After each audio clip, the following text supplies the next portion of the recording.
Ողջույն հարգելի բարեկամներ, դուք կրկին անկեղծ զրույցի եթերում եք, ձեզ հետ է Կարինե Վանեսյանը։ Այսօր մեզ սպասվում է մի զրույց, որը ոչ միայն մտորելու, այլև մեզ ներսից դիտարկելու, վերագտնելու եւ ինքնաճանաչման հնարավորություն կտա։ Այսօրվա մեր զրույցը տարբերվող է՝ լեցուն հոգեվոր խորությամբ, հավատքի զորությամբ եւ լույսով։ Մենք մեծ սիրով հյուրընկալել ենք մի մարդու, ով ոչ միայն արժանապատվորեն կրում է հոգեվորականի սքեմը, այլ ապրում է դրա ճշմարիտ էությամբ։ Մեր հյուրը իր առաքելությանն ու կոչմանն անսահման նվիրված է, բավականին ճանաչված եւ սիրված հոգեվորական, ով հայտնի է իր մշտապես սպասված հոգեվոր քարոզներով եւ աստվածաշնչյան մեկնություններով։ Նա հոգու նվիրումով մշտապես կանգնած է իր հավատավոր ժողովրդի կողքին։ Նա Աստծո խոսքի մաքուր եւ ճշգրիտ մեկնիչն է, ում խոսքը վստահություն է, ուժ է տալիս, սփոփում է եւ ուղղորդում է դեպի Աստծո ճշմարիտ լույսը։ Մեծ սիրով ներկայացնում ենք մեր այսօրվա հյուրին Տավուշի թեմի Դիլիջանի հոգևոր հովիվ, արժանապատիվ Տեր Շավարժ Քահանա Սիմոնյանին։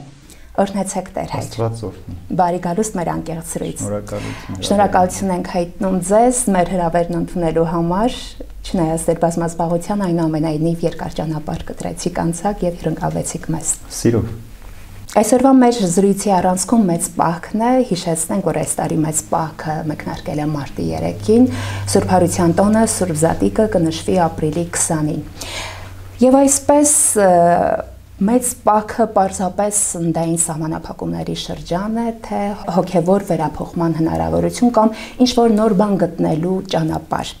Խոսենք մեծ պահքի կարևորության, խորհրդի, որն է կարևոր հոգևոր վերածննդի համար եւ ինչպես այս շրջանը վերածենք ինքնաճանաչման Աստծուն մոտենալու եւս մի հրաշալի հնարավորության։ Շնորհակալություն։ Նախ մարդկանց մեջ սխալ ընկալում կա, որ պահքը ուտելու կամ չուտելու մասին չէ։ Պահեցողություն, ինքնամաքրման ճանապարհը գտնելու եւ ամենակարևորը քրիստոնյայի համար կարգապահություն սովորելն է։ Առաջին պահքի պատվերը, եթե մենք գնանք Սուրբ գրքի մեջ, հենց Աստվածաշնչում արդեն Ծննդոց գրքի մեջ դրախտում Աստված ասում է բոլոր ծառի պտոները կուտեք, բայց այս մեկից չուտեք, չարի եւ բարու գիտության ծառից, որովհետեւ եթե ուտեք կմեռնեք։ Հիմա Աստված ոչ թե ուզում էր փորձեր մարդուն, տեսնել կուտի թե չի ուտի, Աստված ուզում էր մարդուն կարգապահություն սովորել, թե ինչքան կարող է զսպել իրան իր սահմանը, ինչքան կարող է պահել եւ տիրություն ունենալ այդ սահմանը։ Եվ այս պահեցողության ընթացքը, որ մեջ ճանապարհորդությունը նախ սովորեցնում է, եթե մենք կարող ենք դիմանալ, այսինչը չուտել, այսինչը չխմել, որ մենք այդ նույն օրինակով կարող ենք այսինչ մեղքը անել կամ չանել, այդ մեղքից հեռացումն է։ Իմ ամենասիրած խոսքն է Եզնի Կողբացու խոսքը, ասում է մեր բերանները հոտեց պահելուց, մեր շուրթերը ցաված սաղմոսներ ասելուց, բայց չդադարեցինք իրար միս ուտելուց։ Հիմա եթե միայն կերակրի պահեցողությանը հետևես, այսօր շատ շատեր են որ տեսնում են մարդիկ ասում են պահք ենք պահում, բայց իրենց երբեք եկեղեցիներում չես տեսնում, աղոթելուց չես տեսնում, սուրբ գիրք ընթերցելուց չես տեսնում։ Սա անհավատ մարդն էլ կարող է անել։ Դա ինքը վերածում է պարզապես դիետայի, կերակրի միջոցով, դրան շատ կարևոր է խառնել նաև աղոթքը, սուրբ պատարագի մասնակցություն եւ Աստվածաշնչի ընթերցանություն, որպեսզի քո պահքը կատարյալ լինի։ Ինչու, որովհետև հիմնական նպատակը մեղքից հեռանալն է, ոչ թե կերակուրը պահելով, կերակուր պահել չպահելով դու մեղքից չես հեռանում։ Դու ինքդ պիտի հոգևոր ինքնակնություն ունենաս եւ այդ ինքնակնությամբ պիտի ճանաչես քո այն թաքնված ծածկված մեղքը, որ ինչեւ այդ չէիր տեսնում։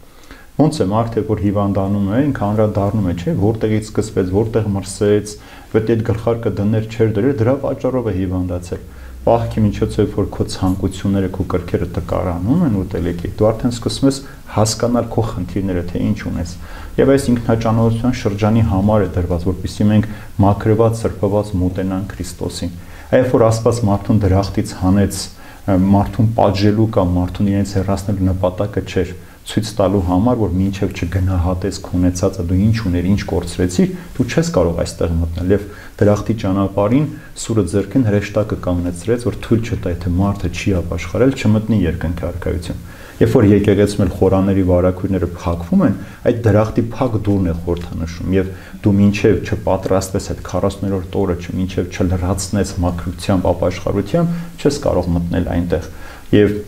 մենք դռնբացեքի ժամանակ, որ ծաղկազարդի երեկոյան անում ենք, հարց ու պատասխան կա, արդյոք արժանի ենք մտնել դուք երկնքի արքայություն, ներսից քահանան իբրև Աստծո ձայն հարցնում է, ներքևից մենք պատասխանում ենք, ինչքան որ մեր մարդկային տկարությունը թույլ է տվել, մենք պատրաստվել ենք եւ Տեր քո ողորմության դուռը բացիր մեղավորներիս համար, որպեսզի մենք մտնենք քո ներկայության մեջ։ Եվ այս ընթացքը այդ ինքնաճանաչողության, ինքնամաքրման արդեն ուտել-չուտելու խնդիր չի։ Դու կարող ես այդ ուտելիքը չուտել,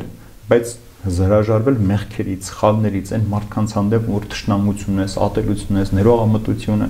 եւ ապաշխարություն բառն ինչ է իր մեջ։ Եբրայերեն իմաստով նշանակում է ապրելակերպի փոփոխություն։ Այսինքն քո ապրելակերպը դու նա քնես տեսնես ինչպես ես դու ապրում։ Վայել է քո կենցաղը, քո ապրելակերպը քրիստոնյային։ Հունարեն իմաստով մտքի փոփոխություն, այսինքն մտածելակերպի փոփոխություն, դու չպիտի մտածես ոնց որ մեղավոր մարդն է մտածում կամ մեղքի մեջ թաղված մարդն է մտածում, եւ վերջապես արդեն քրիստոնեական ընկալմամբ դարձ դեպի Աստված, ուրեմն այս պահեցողությունը դարձն է, եւ ինչպես որ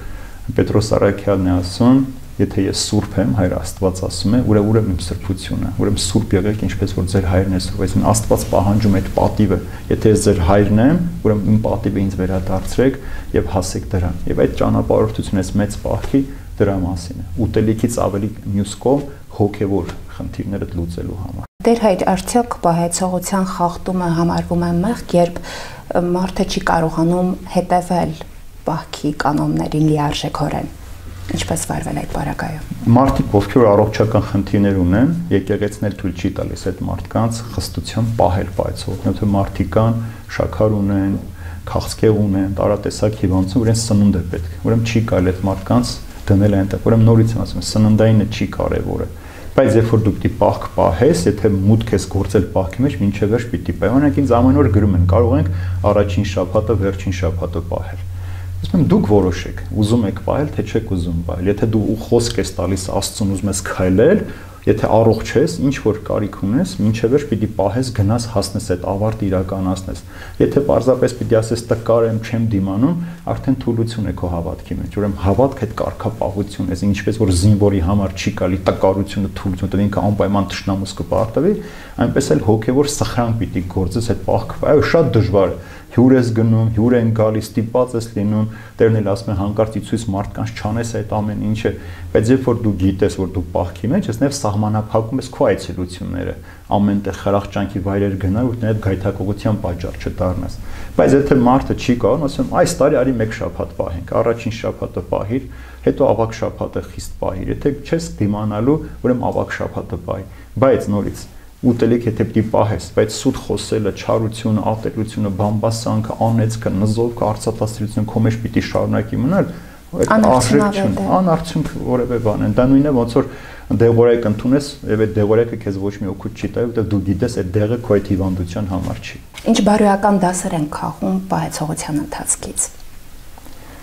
Խորհուրդ շատ մեծ է։ Մեծերից մեկն ասում է, եթե Աստված չկա մարդու կյանքում, բարոյականությունն էլ ընտրության հարց է, ցանկության հարց է, դու ինչպիսի բարոյականություն ես ուզում իմանալ։ Առաջինը ողորմություն սովորելն է։ Այ երբ որ մենք պահք ենք պահում, մենք հրաժարում ենք, չէ՞, մսեղենից, լավ ուտելիքներից, խմելիք։ Այդ գումարը դու կարող ես խնայել, որ քո վրա պետք է ծախսեիր, կարիքա որ մարդկանց ողորմություն ալ։ Մեկը շորջ ունի, մեկը կոշիկ չունի, մեկը մսի կարիք ունի, միս պիտի առնես, տար այդ մարդուն տուր թող այդ մարդու։ Առաջինը սա է, որ դու ողորմություն ես սովորում։ Երկրորդը խոնարհությունն է բարոյականության մեջ, հոգևոր կյանքի մեջ, որտեղ քրիստոնյան առանց խոնարհության չի կարող ապրել այս աշխարհի մեջ։ Տերն ասում է, ես ում մեջ պիտի բնակվեմ, եթե ոչ խոնարհների եւ հեզերի։ Ուրեմն խոնարհությամբ ես դու նաև հրավիրում Քրիստոսին, որ գա քո մեջ բնակվել։ Եթե խոնարհություն չունես, դու կարող ես մարդկանց առջև ձևացնել, որ դու խոնարհ ես,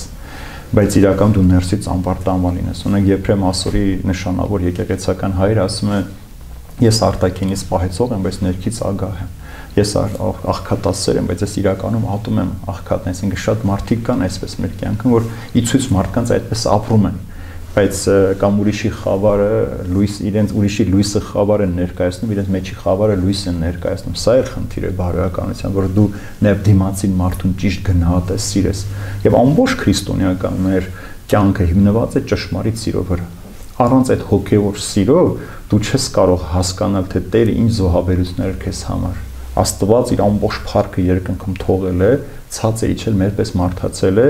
ինձպես մեղավորին ազատելու համար, մեղքից ազատելու համար, ստրկությունից, հոգևոր ստրկությունից ազատելու համար։ Ուրեմն այս ազատագրության համար դու պարտական ես Փրկչին, եւ թե դու պարտական ես, ուրեմն դու նաև պարտավոր ես, անուտև Հիսուս ասում է, թե ես Տերս, վարդապետս ձեզ համար արեցի, դուք էլ պարտավոր եք իրար համար անելու։ Ուրեմն այս մարդասիրությունն է դրված պահեցողության բարոյական խորհուրդ մեջ, ողորմության, խոնարհության, սիրո ճանապարհով մեկ ուրիշին օգնել բարձրանալու։ Այսօր ցավոք սրտի շատ են մարդիկ, որ մեղքի մեջ են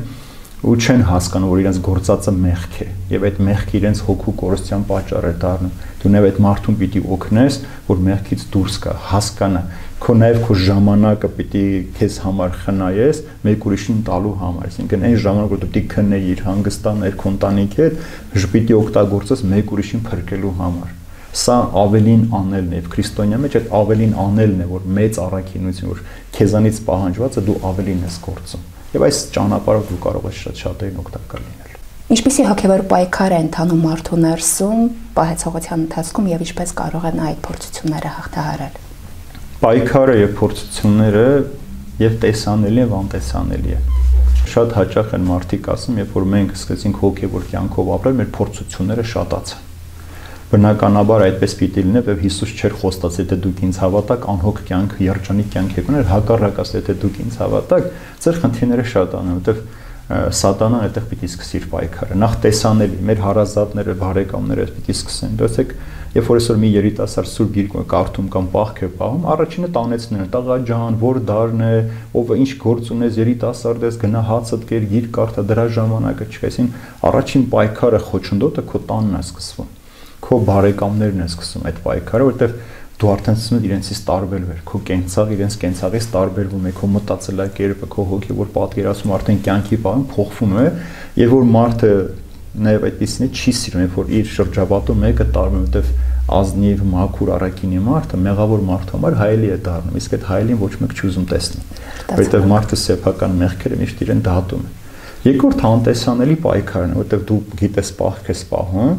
բայց քո մեջ մեկ էլ միանգամից ուտելու ցանկություն առաջ մանդատը ուզում ես ուտել կամ տեսնում ենք մարդիկ որ ասում են պահք ենք պահում ճիշտ է միշտ չեն ուտում բայց ասում ես մի մեծ աման լավ փլավ ուտեն հագեցնում պահքը հենց չհագենալու ասում չպետք է կշտանաս պահքի ընթացքում այդ սովածության զգացումը պետք է ունենաս քո մեջ որպեսզի հասկանաս թե պայքարը ուր է քեզ ուզում տանի եթե դու պետք է պահքից առաջ էլ կուշ լինես պահքի ժամանակ էլ կուշ լինես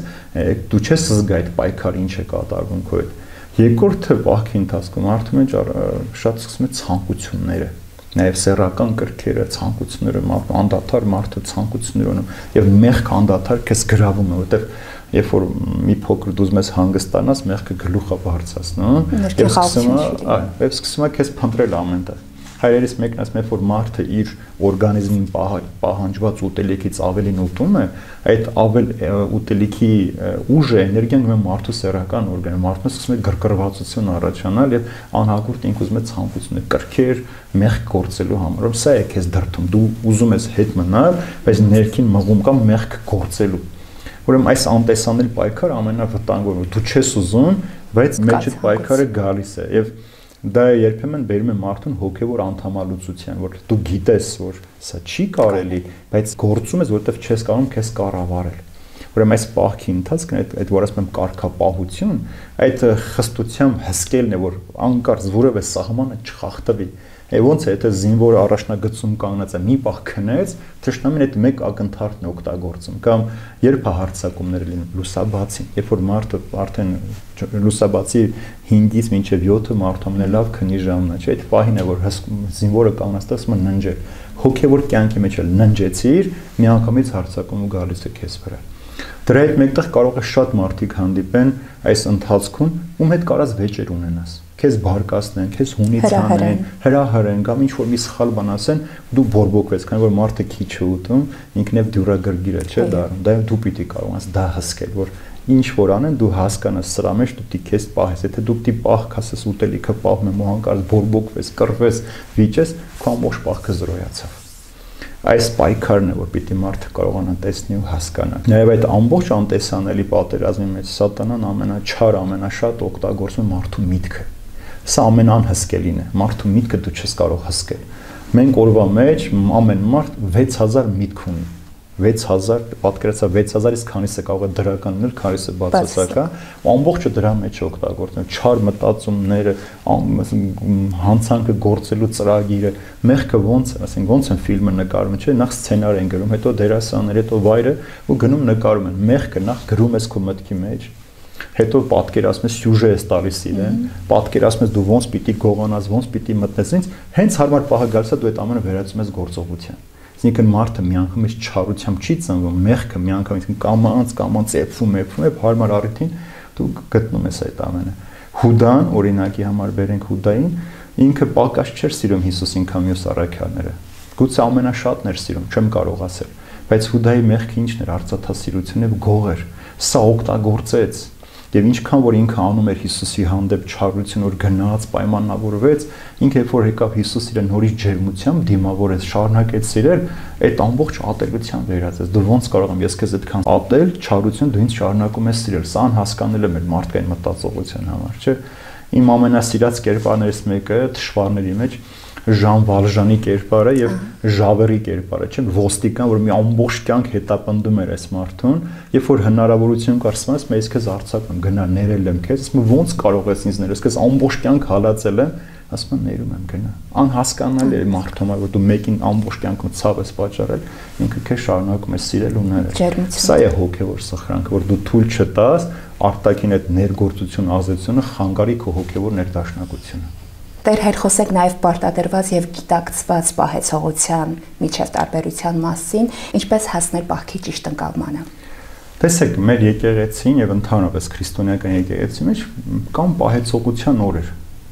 Շաբաթապահքեր, որ 5-օրյա պահքեր են տևում են մեծ տոներից առաջ, կա օրապահքերը, չորեքշաբթի ուրբաթ օրերը եւ մեծ պահքը Սուրբ Ծննդյան եւ Սուրբ Հարության, որ եղել է, եթե հաշվում ենք օրացուցային տարին, գրեթե կեսը պահեցողության օր է տարվա մեջ։ Այսինքն պահքը միայն բուն բարեկենդանից Սուրբ Հարություն ընկած ժամանակը չէ։ Ամեն չորեքշաբթի ուրբաթ օր էլ պահքի օրեր են, որտեղ չորեքշաբթին Տիրոջ մատնության օրն է, որ Հուդան գնաց գին որոշեց Տիրոջը մատնելու, իսկ ուրբաթը Տիրոջ խաչելության օրն է։ Մենք այդ երկու օրը տարվա մեջ էլ բացի Հարությունից մինչև հոգի գալուստ ընկած ժամանակը պահք ենք պահում, չորեքշաբթի եւ ուրբաթ օրերը։ Եվ պահեցողությունը արդեն ասի շաբաթապահքը մեծ պահք է։ Այսինքն տարվա կես եթե դու անում ես, դու այդպես պիտի գնաս պահես այդ պահեցողության։ Բայց սա ոչ թե պիտի սովորություն դառնա, որ այսօր ինչ ուտեմ, ինչ չուտեմ, նորից նույն հարցն է առաջանում։ Այսինքն այդ երկու օրը, որ դրված օրինակ շաբաթվա մեջ չորեքշաբթի ուրբաթ օրը անդրադառնալ։ Մենք օրինակի համար ինչքան մասնակցություն ենք Տիրոջ մատնությանը, ես իմ ապրած օրերով, գործերով, կյանքով ինչքան եմ նպաստել Տիրոջ փառքին եմ մտածել, թե սել Հուդայի հետ մաս ու բաժին եմ ունեցել, եւ երկրորդ ես ինչով եմ տարբերվում ուրբաթ օրը Տիրոջ խաչողներից։ Ինչ եմ ա, չէ՞ որ ամեն մեղքը, որ մենք գործում ենք գիտակցաբար, դա նույնը որ մեկ մեղ ենք ավելացնում Տիրոջ ձեռքերի մեջ։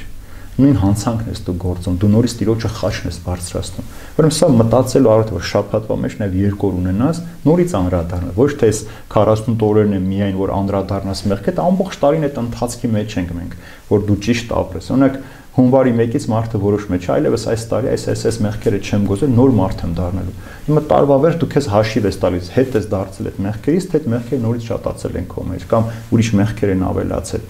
Եվ սա պարտադրված չէ։ Հիսուս ինքն է ասում, որ շատ մեղքեր կան, որ մարդու մեջից դուրս պիտի գան այն պահեցողությամբ եւ աղոթքով։ Հիսուսը օրինակը մեզ տվեց, ինքն էլ գնաց անապատում 40 օր պահք պահեց, ծոմ պահեց, աղոթեց, ցույց տալու համար, որ մարդը ինքնամաքրվելը պիտի առանձնանա։ Եվ այս առանձնության մեջ նաև պիտի հասկանաս։ Կամ Տերն ասում է, որ պահք ես պահում կամ աղոթում ես, չէ, մտիր քո սենյակը դուռը փակիր, ծածուկ արա այդ ամեն ինչը։ Այսօր մարդիկ կան ամենտեղ ասում են մենք պահքի մեջ ենք, մենք չենք ուտում, պետք չկա ասես որ դու պահքի մեջ ես։ Մարդիկ տեսնում են դու պահքի մեջ ես, թե չէ։ Բայց չի ցուցադրաբար։ Բնականաբար, ինչ որ դու անես, պիտի գախնաբան։ Օրինակ դեպքեր եմ պատահում, օրինակ ես տեղ եմ գնացել, մարդը շատ սիրով ուտելիք է դրել առջևդ, աշխատել է, սպասել է սիրով քեզ։ Ես չեմ կարող ասել, վայ գիտես պահքեմ չէ, ես լուր ուտում եմ իր տված է։ Հաջորդ օրս ծոմ եմ պահում ամբողջությամբ։ Ոչ մեկին չեմ ասում դրա մասին, բայց այս մարդուն չեմ ուզում, որովհետև ինքը սիրով արել է, ինձ սпасել է։ Սա ոչ թե պետք է անդադար կրկնենք, որ ամեն անգամ պահքեսպես խախտել, թե բացառիկ դեպքերում, ուրեմն մեծ պահքի ընթացքում հատկապես խուսափում ենք նման տեղեր գնալուց, որովհետև այդ ուտելիքի խնդիրը չի։ Օրինակ ես նոր տարուն մեր տուն չեմ գնում։ Որովհետև երբ որ գնամ մեր տուն, նեղանում են տանեցիները, որ այսքան բան ենք սարքել կեր, ես էլ գնում ամսի 8-ից հետո, որ արդեն պահքը վերջացել է Սուրբ Ծննդյան, արդեն կարող ենք ուտել, որ հանկարծ խնդիր չդառնա, ոչ ես նեղվեմ, ոչ էլ իրենք նեղվում, իրենք պատրաստել են, իրենց պատրաստածը չեմ ուտում։ Այսինքն դու պիտի գտնես, հասկանաս նաև նպատակը դու համար եւ ինչի համար ես, եթե ինքնանպատակ է քո պահքը, ոչ թե Քրիստոսին գտնելու, հասկանալու, նորից ինքը մեն ուտելիքի տեսքով է մնում քո կյանքի մեջ, ոչ մի փոփոխություն չի բերում։ Դու այդպես շաբաթվա մեջ օրինակ մարդիկ կան այսօր ասում են որ իրենք կենթանական ծագում ոչ մի բան չեն ուտում, իրենք անում որ բուսակերներ են։ Իրենք միշտ պահքի մեջ են, սատանան էլ հավիտյան պահքի մեջ է, ոչ մի բան չի ուտում, չի խմում։ Սուրբ Գրքոր Տաթևացին է հրաշալի մեկնությամբ։ Այսինքն դա չի որոշում քո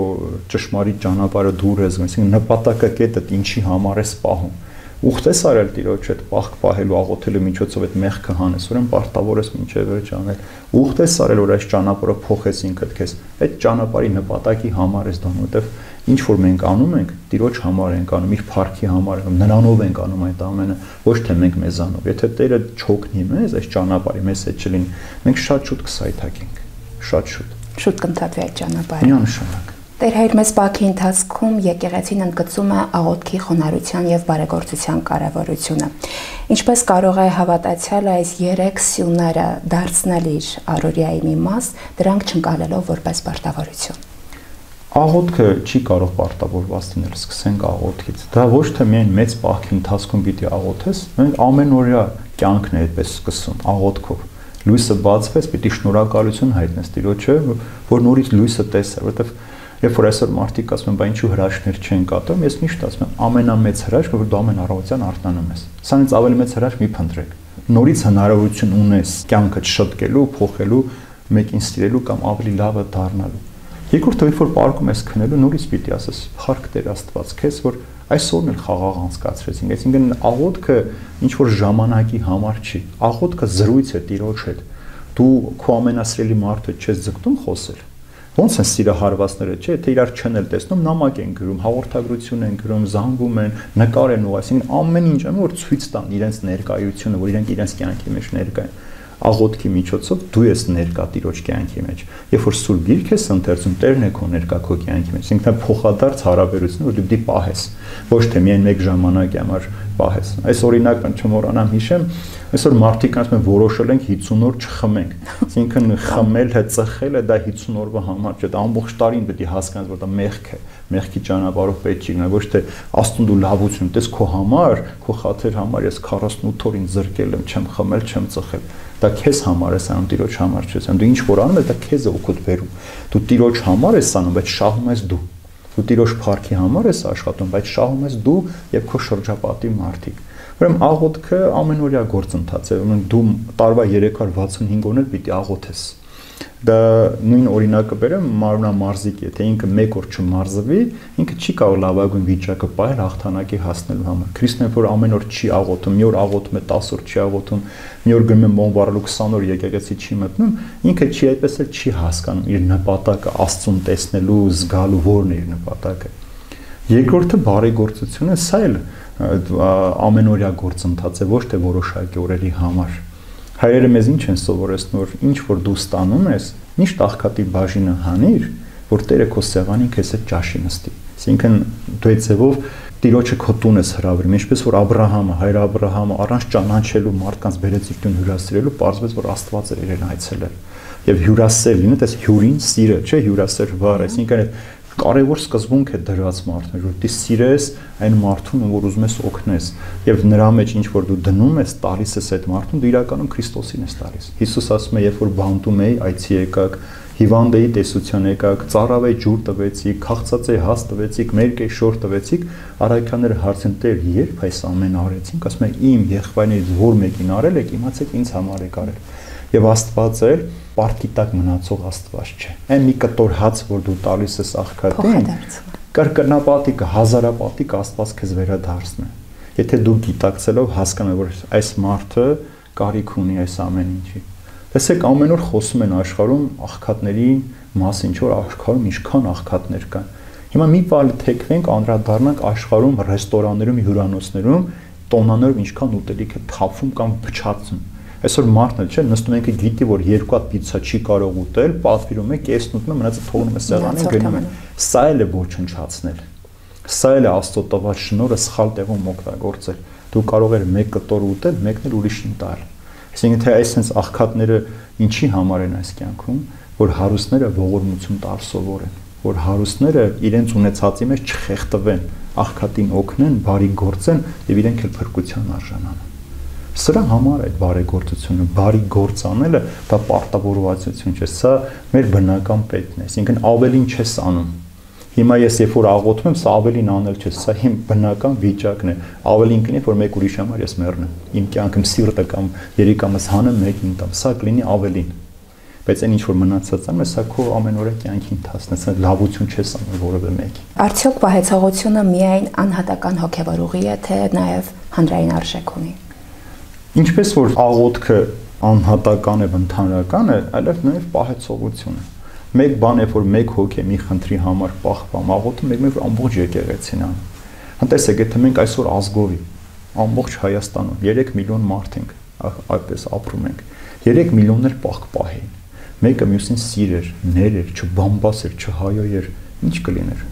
Դրախտ կդառնար մեր երկիրը։ Այս դրախտային երկիրը մենք այդ չարության պատճառով ենք վնասում։ Չէ որ դու երբ որ Աստծո դրած օրենքները, բարոյական օրենքները, հոգևոր օրենքները, կարգապահական օրենքները դու խախտում ես, նաև կորցնում ես ներդաշնակությունը։ Այսօր ինչի մարդը Աստծո հետ հաշտ չի, որտեղ մարդը մարդու հետ հաշտ չի։ Հիսուսի խաչելության նպատակը ո՞րն էր, այսինքն Հիսուս պատահաբար չի խաչվել հենց խաչի վրա։ Հիսուսի ձեռքերը այսպես է, չէ՞, բաց, կկանչում է, որ հորիզոնական գա մարդը հանդիպի մարդուն, որտեղ մարդը Աստծո ուղղայաց հանդիպում ունենա։ Մինչև մարդը մարդուն հորիզոնական դիրքով աչքերի մեջ չնայի, ինքը չի կարող ուղղայաց իր աչքերը վերև բարձրացնել Տիրոջը տեսնելու։ Հիսուս ինչի ասում, եթե եղբայրդ մեղք է գործել, գնա կանգնիր դիմացը խոսես, դեմ հանդիման, ոչ թե այսօր բառը բացասական եմ ասում, հանդիմանել եմ, բայց դեմ հանել, դեմ դիմաց կանգնել ու խոսել։ Այսօր մենք իրար աչքերի մեջ չենք կարողանում նայել։ Մարդ այսօր իր գլուխը կախած հեռախոսի կամ այլ բանի մեջ որ իրար աչքերի մեջ նայում են, վախենում են։ Եվ այս պահքն դա է, որ մի պահ հանդեպից կտրվես այդ անիրատեսական աշխարհից, իրական աշխարհի մեջ մարդու աչքերի մեջ պիտի նայի, մարդը մարդուն նայելով պիտի սիրել սովորի։ Եթե չկարողացար, նաև Աստծո դու հաշտություն չունես։ Ուրեմն դա է, որ Հիսուս բերում է մեզ այդ հաշտության միջոցով, որպեսզի մարդ եւ Աստված հաշտություն ունենա։ Եվ ինչ ասում Սողոմոնի իմաստունը իր կյանքի փորձառությամբ, ասում ազգերի գլխին եկածը, ազգերն իրենք են իրենց գլխին պատրաստում։ Եվ ասում է, երբ որ ժողովուրդը մեղանչում է, թագավորը կարող է աղոթել եւ Աստված կների, բայց երբ որ թագավորն է մեղանչում, այլևս դժվար է ոչ մեկի աղոթքը լսել։ Իչմա տեսեք, մենք ժողովրդով, թագավորով, ազգով մեղքի մեջ թաթախված ենք, համատարած ատելություն ունենք, քրիստոնյաներս իրար ատում ենք, որտեղ նեղ անձնական շահեր ենք հետապնդում։ Դու կարող ես գեղեցիկ սաղմոս խոսել, դու կարող ես գեղեցիկ աղոթներ ասել, գեղեցիկ ճառեր ասել, բայց երբ որ այդ ամենի մեջից չկա կենթանի կյանքը, քո ասածի ապացույցը, մնացածը զու է։ Ինչ ուզում ես արա, ոչ մի բան չի փոխվելու քո կյանքի մեջ։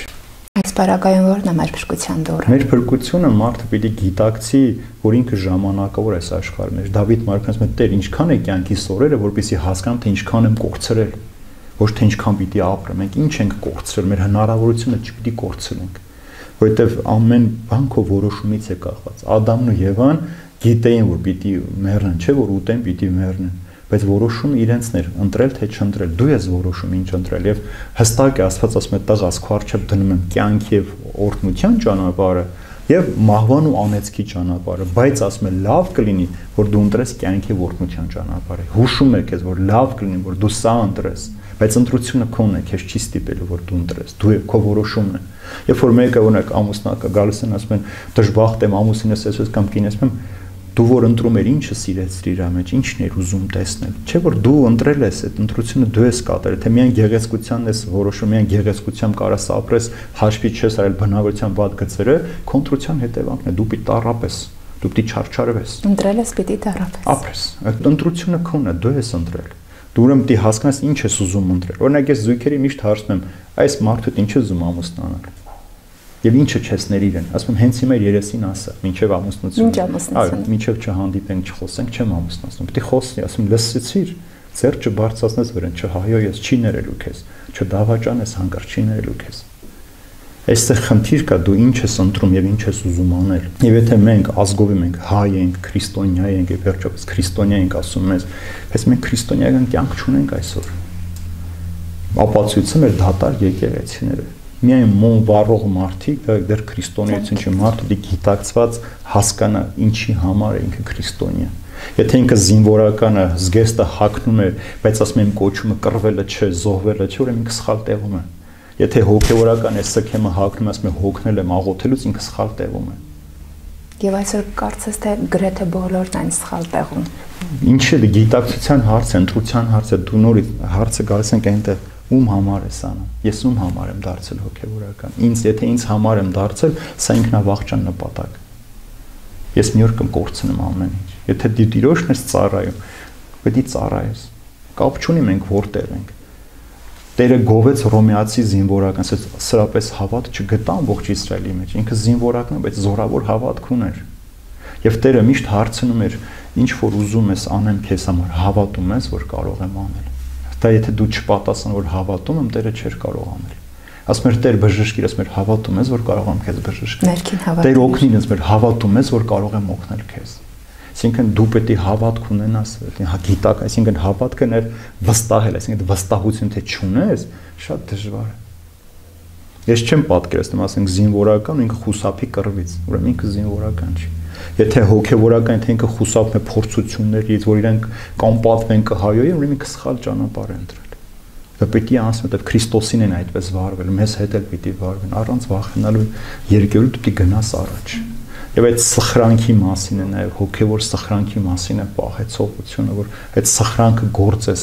քեզանից պահանջված ավելին անես, որպեսզի ապացուցես, որ դու վիճակ ես իբրև քրիստոնյա այդպես ապրել։ Տեր հայր մարդը կարող է առանց պահքի հասնել հոգևոր բարձրության, եթե այո, ինչպես, եթե ոչ, ինչու։ Անցյալ կիրակին արտաքսման կիրակ էր եւ ապետարանը Հիսուսի խոսքը այսպես է վերջանում. եղեք կատարյալ, ինչպես որ ձեր երկնավոր հայրն է կատարյալ։ Այսինքն մարդը միշտ ցկտում ունի կատարելության, միշտ։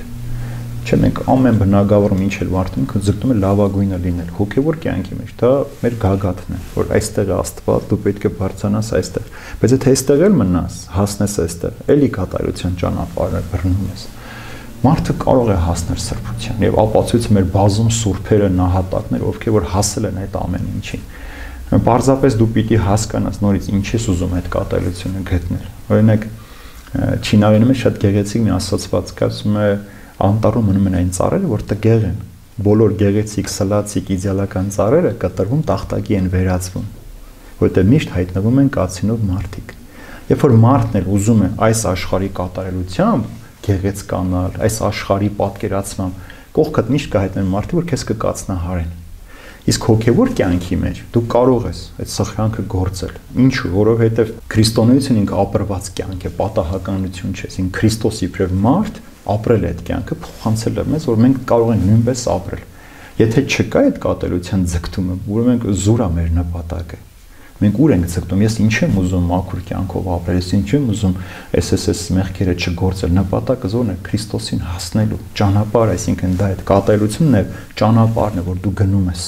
դեպի փրկության ճանապարհ, եւ փրկությանը հասնել արդեն կատարելության հասնելն է։ Եվ մենք պատարակի ժամանակ ինչ ենք ասում, երբ որ նշխարքը քահանան ասում է՝ «Ի սրբություն սրբոց», այսինքն սրբությունը սուրբերի համար։ Այսինքն այն մարդիկ, ովքեր որ պատրաստվել են իրենք, կարող են հասնել այդ սրբությանը։ Երբ որ մարդիկ երբեմն հանդիպում որ ասում են Կիրակի օր ինչի չեք հաղորդում, ասում են դե մեղքերը շատ են, դրա համար չեմ կարող։ Ասում են բայց եթե 1 ամսվա 1 շաբաթ մեղքի համար, բա 1 տարվա 2 տարվան երբ պիտի հասցնես։ Պարզ օրինակ եմ վերում, ասում եթե դու 2 շաբթի օրը քո մտքում դնես, որ Կիրակի օրը Հիսուսի հետ հանդիպում ունես, դու ամեն կերպ պիտի պատրաստվես այդ հանդիպմանը, չէ, լավագույնս ներկայանալու։ Ինչ են անում,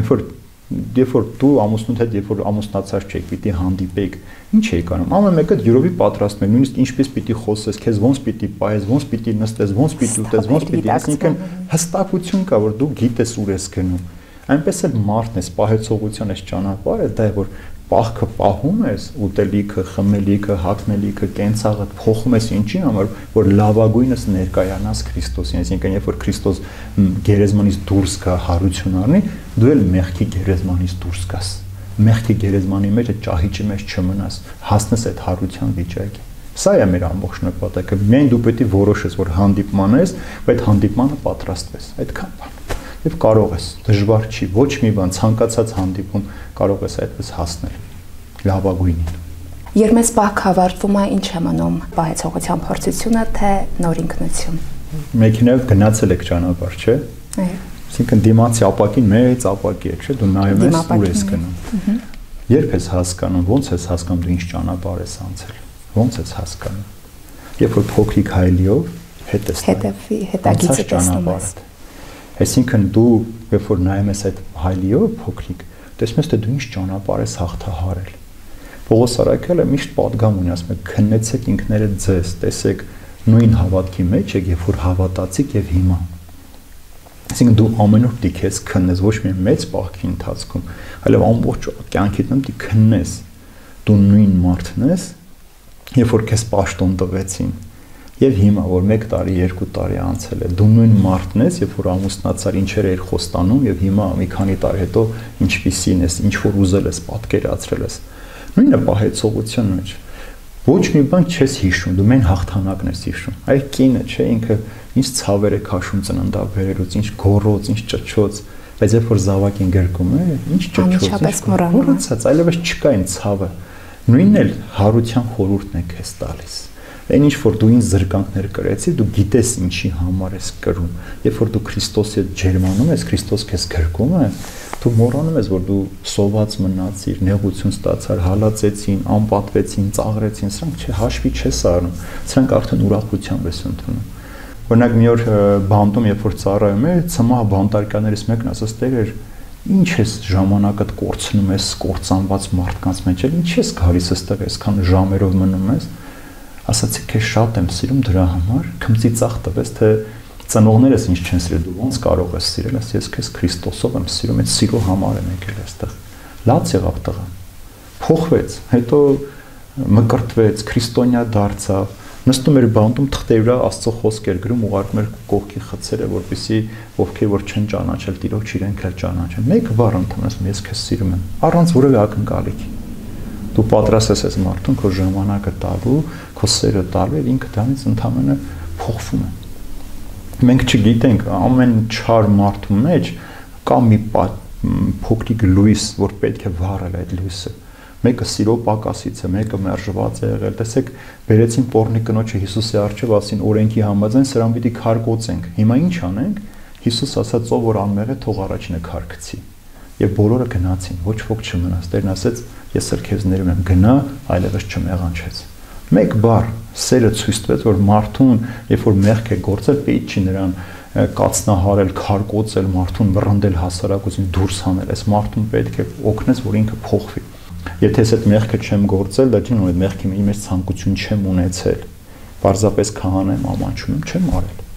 Վախեցել եմ հասարակության արձագանք, բայց ցանկությունը մեջս եղել է, ցանկացած մարդու մեջ մեղքի ցանկությունը կա, կարող է այդ ցանկությունը հանելն է քո մեջ, որ այլևս տեսնես ու չցանկանաս։ Հիսուս ինչ ասում, գրված է մի շնացիր, իսկ ասում եմ, ով որ կնոջը նայեց ու ցանկացավ, արդեն շնացել է։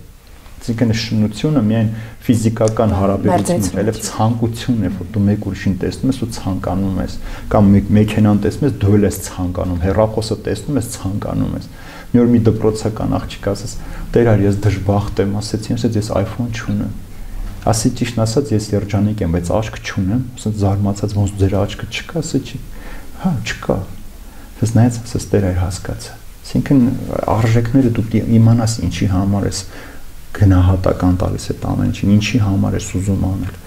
Մեզ ամեն ինչ կարելի է։ Արգելված բան չկա, Սուրբ գրքում արգելված բան չկա մարդուն։ Ամեն ինչ թույլատրված է, բայց Պողոս Արաքյալն ասում է, ամեն ինչ չի, որ մեր հոգու փրկության համար է։ Ֆիզիկապես ամեն ինչ կարող ես անել, ինչ կշահես հետո, այսինքն արդյունքն է կարևոր, դու ինչ ես շահում, քո նպատակակետին հասնելու համար դու ինչ ես նաև կորցնում։ Դու կարող ես հասնել այս պաշտոն, բայց պատիվդ կորցնել։ Դու կարող ես շատ հարստանալ, բայց սեր չունենալ, եւ սերը չես կարող գնել։ Դու կարող ես շատ գումար ունենալ, բայց առողջություն չես կարող գնել։ Պատիվը կարող է մարդը գնել, չէ, չի կարող։ Եթե մի անգամ կորցրեցիր, այլևս անհնար է գտնել այդ պատիվը։ Որը մենք պետք է անեսանես, որ մեր կորուստները նյութական լինեն, ոչ թե հոգևոր ու մեր բարոյական արժեքները կորցնելու համար։ Դրա համար դու կարող ես այս ճանապարհով հասնել այդ ամենը։ Տեր Հայր, որպես հոգևորական, որ պահքի շրջանն եք համարում ձեզ համար ամենաազդեցիկն ու տպավորիչը եւ ինչ է տվել այն ձեր կյանքում։ Ինձ համար պահք պահելը դժվար չէ, հեշտ է, որտեղ վարժված եմ այդպես։ Բայց օրինակ ես շատ սիրում եմ Սուրբ Ծննդյան պահքը, որ նոր տարի է, բոլորն ուտում են, դու զուրկ այդ ամենից հերվից հետևում ես, որ դու քեզ զրկել ես։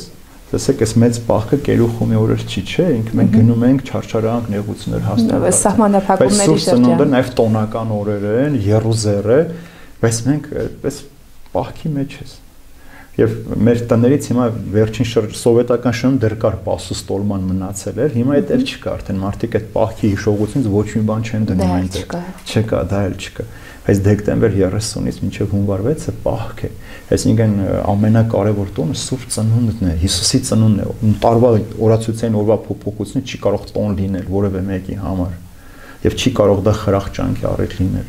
Ես չպիտի, այսինքն ամբողջ տարին անանաս չուտեմ, ինչա նոր տարում նա տառնեմ դնեմ, ուրախանամ, կտրեմ։ Երբ ուզում ես արկեր, երբ կերար քեզ համար տոն է։ Ավետիք Իսահակյանի թորնիկը մի օր հարցնում է, պապիկ, երբ է ճիշտ ուտելու ժամը։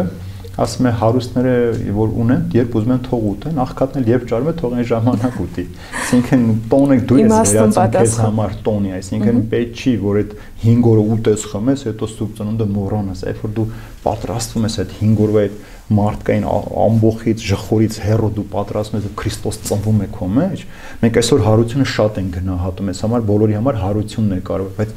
ծնունդն էլ մեծ խորհուրդ ունի, դա Աստված մարդացել է մեր մեջ ապրելու, եւ եթե չմարթանար հարություն չէր լինի։ Եվ ամեն չորեքշաբթ ուրբաթն ինձ համար շատ կարևոր է, ինձ համար այդ առանձնության օրը։ Եվ եթե դու պահես միշտ այդ չորեքշաբթ ուրբաթ օրը, քեզ համար դա նաեւ այդ բնավորության գիծ է դառնում, այս երկրորդ դու զրկված ապրես։ Եվ հասկանաս նաեւ այն մարդուն, ով չունի։ Դու նաեւ դա ես հասկանում, թե ինչ ասել է սոված լինել, կոշիկ չունենալ, շոր չունենալ։ Դու պիտի հաղորդակից լինես։ Երբ որ Հիսուս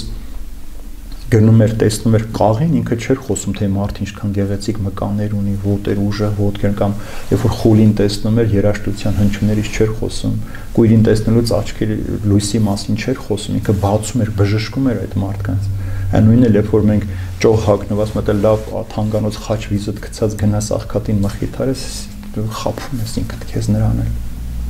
Դու պիտի հաղորդակից լինես իրեն։ Մայր Թերեզան ասում էր, աղքատների մասին բոլորն են խոսում, բայց աղքատների հետ ոչ ոք չի խոսում։ Դու պիտի խոսես աղքատի հետ։ Եվ այդ առիթը, այդ պարտքիչությունը, որ խոսես, չամանչես իր հետ հաց ուտել։ Իր հետ իր սեղանի, աղքատիկ սեղանից օգտվել։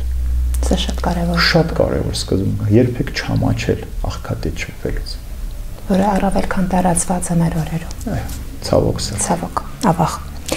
Տեր Հայր, ո՞րն է սիրո բանալին։ Սերը։ Սերը։ Առանց սիրո հնարավոր չի։ Տեսեք, Պողոս Արաքելը կարևոր մի խոսք ունի, ասում է, ամեն ինչ որ ունենք մի օր պիտի կորցնենք։ Կյանքում 3 բան պիտի մնա մարդուն՝ հավատքը, հույսը, սերը, եւ սրանցից մեծագույնը սերն է։ Սերն։ Ես դա միշտ նմանեցնում եմ նավի։ Հավատքը նավն է, որի մեջ մարդը մտնում է կյանքի բոլոր տեսակի ալեկոծությունները, փորձությունները հարվածներից պաշտպանվելու համար։ Հույսը այդ նավի առագաստերն է, այսինքն առանց առագաստի քո հավատքը չի շարժվի, չէ՞։ Դիպ թևերդ բացես։ Իսկ սերը ի՞նչն է անում։ Այդ նավը քամին առաջ է տանում։ Այսինքն առանց սիրո քո հավատքն ու հույսը չի կարող տեղից շարժվել։ Ուրեմն այդ բանալին սերն է, եւ Աստված ասում է, Հովհաննես առաքյալը Աստված սեր է,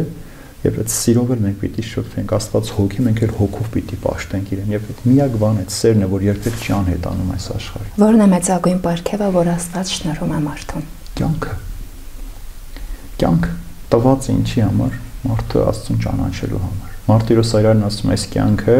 հավիտենությունից վերցած մի փոքրիկ կղզի է օվկիանոսի մեջ, որ դուրս ես գալիս մի պահ մտնում ես, նորից մտնում ես այդ օվկիանոսի մեջ։ Կյանքը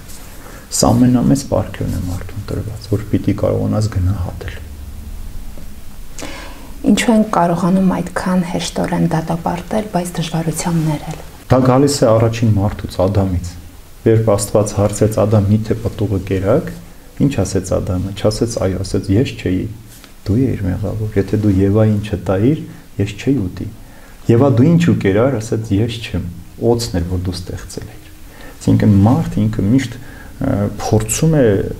այդ ձևով խուսափել պատասխանատվությունից, դրա համար ավելի հեշտ է մեղադրել, քան խոստովանել, որովհետև մարդը վախում է։ Երեխան տես մի անգամից ինքը ասում է ես չէ, ու սուտ է հորինում, ոչ թե որ ինքը ուզում էր, այլ այդ ինքնապաշտպանության բնազդը բերում է դրան։ Ադամն էլ չէր ուզում Աստծուն մեղադրել, բայց ինքը պատժից վախեցավ, ինքը չասա որ Աստծո հարցը սեր էր պարունակում, որ Ադամ տղաս ինչու արեցիր։ Փոխիր հետ դարձ ունեցիր, բայց Ադամը չանդրադարձավ, ինչեւ որ դրախտից դուրս տրվեց։ Այնպես էլ մենք միշտ քննադատում ենք ուրիշներին, մենք մեր մեղքերը չենք ուզում տել։ Նույն բանը մենք անում ենք, պարզապես մենք հեղինակավոր ենք, մեզ ճանաչում են, ասում են հա դե տենց էլ դինեմ, չէ՞, ասենք հարուստ արած մեղքերը ճիշտ են, աղքատինը միշտ սխալ են, չէ՞։ Բայց Հիսուս ասում է մինչև քո աչքերի մեջի գերանները չտեսնես, եղբորդ աչքի շուղերի մասին մի խոսը։ Դրանք շատ կարևոր է, որ մարդը տեսնի, որ դու ինքնակնությամբ զբաղվես, ինքն երբ որ դու քո մեղքերը տեսնես, ժամանակ չես էլ ունենա ուրիշների մեղքերը տեսնել։ Տեր Հայր Աստված լռում է, թե մարդն է դադարում լսել նրան։ Ինչպես սովորել լսել Աստծուն։ Այսօր մարդը լսել չգիտի։ Եվ եթե ուշադիր նայենք, տեսնենք այսօր մարդիկ ավելի շատ գոռալով են խոսում, բարձր են խոսում։ Որևէ մեկի կարծիքը ոչ ոք չի հանդուրժում այսօր։ Աստված չի լռել։ Աստված սպասում է, որ մենք իրեն լսենք, եւ մեղքը նաեւ պատճառ կարող է դառնալ, որ դու չլսես։ Եթե նայենք Սուրբ Գիրքը մինչև Հովանես Մկրտիչ, վերջին մարգարեն Մաղաքիա մարգարեն էր։ Աստված 400 տարի չխոսեց ժողովրդի հետ։ Ոչ մի մարգարե չեկավ Աստծո խոսք չբերեց, մինչև որ ստիպված Աստծո որդին ինքը իջավ։ Ոչ թե Աստված ինքն էր լռել, այլ մարդը չէր ուզում Աստծո հետ խոսել։ Նույն ձևով Երբ որ Հիսուս ասաց մարդու որդին գնա, պիտի խաչվի, բոլորն ասացին մենք քեզ հետ կգանք, եթե պետք լինի, քեզ հետ կմահանանք։ Բայց երբ որ եկավ պահը, բոլորը փախան, Հիսուս մնաց միայնակ։ Գիշերվա մեջ միայն մնաց Հիսուս, ոչ ոք չմնաց նրա կողմ։ Աստված քո հետ ամեն օր խոսում է։ Ամեն միջոց քեզ համար օգտագործում է, որ դու լսես իրեն։ Դա նաև կարող է հիվանդությունը լինել։ Ես երբեմն ասում եմ, որ հիվանդության մեջ օրհնություն կա, մարդիկ այսպես տարօրինակ են նայում ինձ վրա, այո, մինչև դու չես հիվանդանում, կորցնելու ցավը չես զգում, դու չես անդրադառնում քո կյանքին, քո ընթացքին չես անդրադառնում, եւ այդ ժամանակ ամենաանկեղծ Աստծուն աղոթում եւ խնդրում Աստծուց։ Ուրեմն Աստված քեզ նույնիսկ փողոցում քայլելուց կարող է քեզ նշան տալ փոխվելու համար։ Քնած այդ ժամանակ Աստված քեզ կարող է հրավեր ուղարկել, որ դու իրեն լսես։ Բայց դու ես պատասխանողը։ Աստված քեզ միշտ ձայնում է, դու պիտի պատասխանես։ Հիմա, երբ որ հովիվը իր գառնուկին սրինգը նվագում, մինչև գառնուկը ձայն չհանի, հովիվը չի իմանա, չէ՞, որտեղ է իր գառնուկը։ Ուրեմն Աստված քեզ այդ ձևով միշտ ամեն օր կանչում է. Ադամ, ուր ես։ Ինձ ասում է, Տեր շավարժ, ուր ես։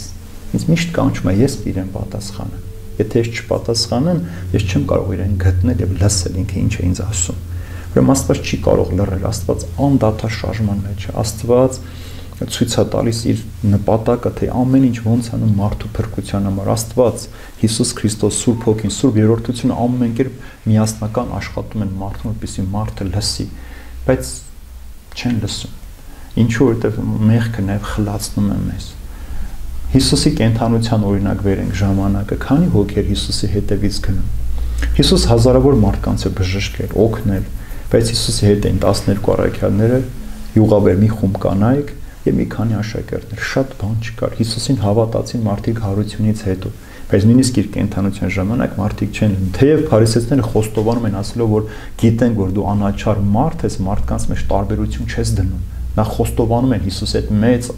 շնորհը, որ ինքը ոչ մեկի հանդեպ տարբերություն չի դնում։ Բոլորը հավասար են Տիրոջ առջև, բայց նորից չեն լսում մարդիկ։ Մինչև որ առաքյալներն էլ հարությունից հետո մաքրվեցին, սրբվեցին, մտքերը բացվեց ու հասկացան։ Ուրեմն մեղքը կարող է ասում անդամալույս դարձնել մարդուն, մտագնել, փակել մեր ականջները եւ չկարողանանք լսել։ Ամեն ինչի վանը մեղքն է։ Դրա համար ասում է Պողոս առաքյալը, մեղքի վարձը մահն է, նախ հոգեվոր, մտավոր, հետո ֆիզիկական։ Դրա համար մարդը ինքը պիտի ձայնին պատասխանի։ Ձայնը ամեն օր կա, ուր ես, քեզ հարցնում է Տերը, ուր ես։ Կամ հայտնության գումես մեզ ձեր դրան առջև կանգնած եւ թակում եմ ձեր սրտի դուռը, բացեք, ներս կմտնեմ։ Այդ դռան վրա դրսից բռնակ չկա դրած, միայն ներսից է բացվում դուռը եւ բացողը դու ես։ Հիսուս չի կարող դուռը բացել, դու պիտի բացես դուռը։ Որ պահին բացեցիր, ինքը քո կյանքի մեջ ներկա է։ Տեր Հայր, շնորհակալություն ենք հայտնում ձեզ այսքան արժեքավոր մեկնությունների եւ խորհուրդների համար, եթե որևէ բան ունեք ավելացնելու մեր այսօրվա անկեղծ զրույցին, խնդրեմ կարող եք։ Կուզեմ, որ մարդիկ ամենակարևոր իրար սիրեն, ոչ թե ուղղակի խոսքերով։ Մեզ այսօր այդ հաշտությունը պետք է մեր ազգի, մեր ժողովրդի մեջ եւ այս պաղության շրջանը մանավանդ որ խորհուրդները հասկանաս արտաքսման Կիրակի, անառակի Կիրակի, դատավորի Կիրակի, տնտեսի Կիրակի գալստյան եւ հրաշափառ մուտքը Տիրոջ, այսինքն դու այս քայլերը հասկանաս թե սխալի հետևից ինչ կարող է բերել, դու կանրադառնաս եւ կփոխվես։ Մեզ դա է այսօր պակասում, իրական սերը, քրիստոնեական սերը, որ սահմաններ չունի։ Հիսուս մეთե ձեր սերը չի տարբերվում կեղծավորների սիրուց, արժեք չունի։ Մեր սերը պիտի տարբերվի աշխարհի սիրուց, այս աշխարհի համար ապրելուց։ Ես իմ ամենը բարձ օրինակ որ միշտ բերում եմ, ասում տեսեք Հիսուս մի ամբողջ օր 10,000 հոգու բժշկեց, խնամեց, կերցրեց, ոչ ոք Հիսուսին չասաց, որ դու ինչ լավ մարդ ես, արի մեր թագավորը եղիր։ Բայց երբ որ 5 հացով կշտացան, եկան ասեցին, արի մեզ թագավորի, ասեց կորստյան կերակրի համար եք ուզում ինձ։ Այսինքն ձեր նյութական պետքերի համար չեմ եկել այս աշխարհ, ձեր հոգու փրկության համար եմ եկել։ Եվ մենք էլ այսօր այդ առևտուրը անում ենք։ Մենք միշտ նայում ենք, թե մեզ ով ինչ կխոստանա շատ, եթե վաճառվող կա, գնորդը միշտ կլինի։ Կարևոր չի գինդ ինչքան է, կտան այդ քեզ գնելու համար եւ սատանան այդ դրան է սպասում։ Չար աշխարհը դրան է սպասում, որ մեկ ազնիվ մարդու էլ կարողանա գնել։ Իսկ այս պայծողության շրջանը դա է որ քո արժեքը իմանաս, գինը իմանաս, որ դու Քրիստոսի արյամբ ես գնված։ Եվ Օնոսիմոս անունով աշակերտ ուներ Պողոս առաքը, որ իրեն տանում են դատելու, դատավորն ասում է՝ «Տղա դու ով ես»։ Ասում է՝ «Մի ժամանակ ստրուկ է, որ փողով գնված էի, ծառայում է ինչ-որ մարդու, բայց հիմա ազատ մարդ եմ, որովհետև Քրիստոսի արյամբ եմ գնված»։ Այդ արյան գինն ենք մենք եւ իրավունք չունենք վաճառելու մեր ազատությունը այս աշխարհի ժամանակավոր պետքերի համար։ Սա եմ մաղթում, որ մեր արժեքը երբեք չվաճառենք։